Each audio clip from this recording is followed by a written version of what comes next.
Once upon a time, there was a man and his wife who were very unhappy because they had no children. These good people had a window at the back of their house, and they would look out the window to a beautiful, beautiful garden. This garden held beautiful flowers and herbs and fruits. Now, they couldn't get to this garden because there was a huge wall that surrounded it. This garden also belonged to a witch who would put spells on you if she caught you. The wife would stand at the window and look at all the herbs, and one herb caught her eye. It was called rampion. She liked this because it looked so perfectly green. She could envision herself making a nice, beautiful salad for dinner for her and her husband. So out of this desire came sickness. She stared at the window so long that she became sick. She didn't eat too much because she desired the herb so much. One day her husband asked, "Well, what's wrong, my darling?" She said, "I desire that rampion so much to make a salad for you and I." He said, "Well, I shall go get it." So that evening, he jumped down out of the window, climbed over the wall, and got lots of rampion. He brought it back, and his wife made a beautiful salad, beautiful and tasty as ever. A salad they ate for dinner for 3 nights. So the following day, after the salad had finished, she wanted some more. And so she asked her husband to go back over the wall to get some. So he agreed, and he jumped out of his window and climbed over the wall again. But this time, he encountered the witch. "Aha! So you dare take my rampion!" the witch exclaimed. "Now, in repayment for this rampion, which you may take again, because as you said, your wife is ill if she doesn't have it, you must bring me your firstborn child." "Firstborn child?" he exclaimed. "But we haven't had a child yet." She said, "Oh, you will, you will."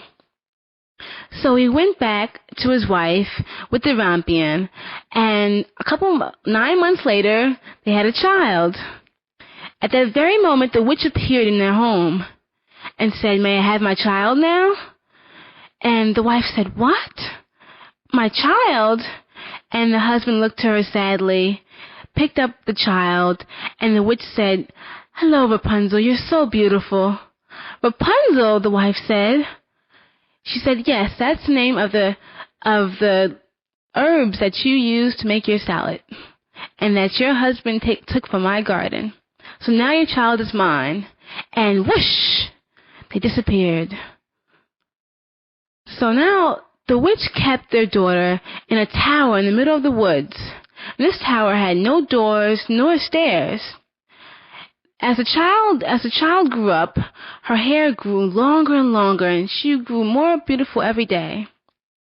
So to see the child, the witch would go to the window and say, "Rapunzel, Rapunzel, let down your golden hair."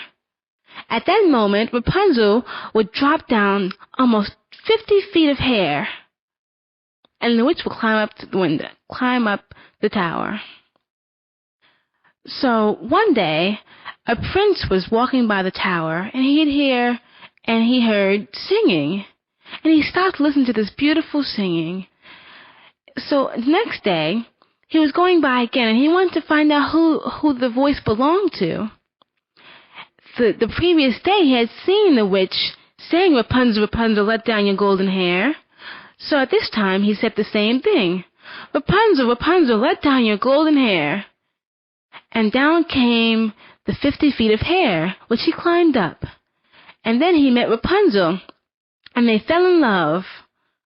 So the next day, after the prince had left, he came back and was so in love with Rapunzel that he decided that he wanted to marry her. So he proposed to her, and she thought that she had a better life with him, so she said, "Of course, I'll marry you. But how will I get down from the tower?" The prince said, "Well, I will bring you a foot of silk every day, and you'll make a ladder. Within a week's time, you'll climb down your ladder, get on my horse, and I'll take you to my kingdom." Rapunzel said, "That's a great idea."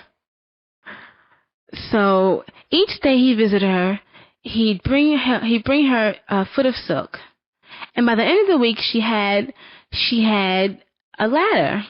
But before the week was over, the witch had climbed up one day, and Rapunzel had made a mistake and said, "Why does it seem like you're so much heavier than the prince is?" "The prince?" the witch exclaimed. "What prince? I've tried to protect you from the world all of your life." And Rapunzel began crying. The witch said, "Just for this, I will ban you even further away from people." So the witch sent Rapunzel to a desert, where she'd be lonely forever. At the end of a week, the prince came by. "Rapunzel, Rapunzel, let down your golden hair."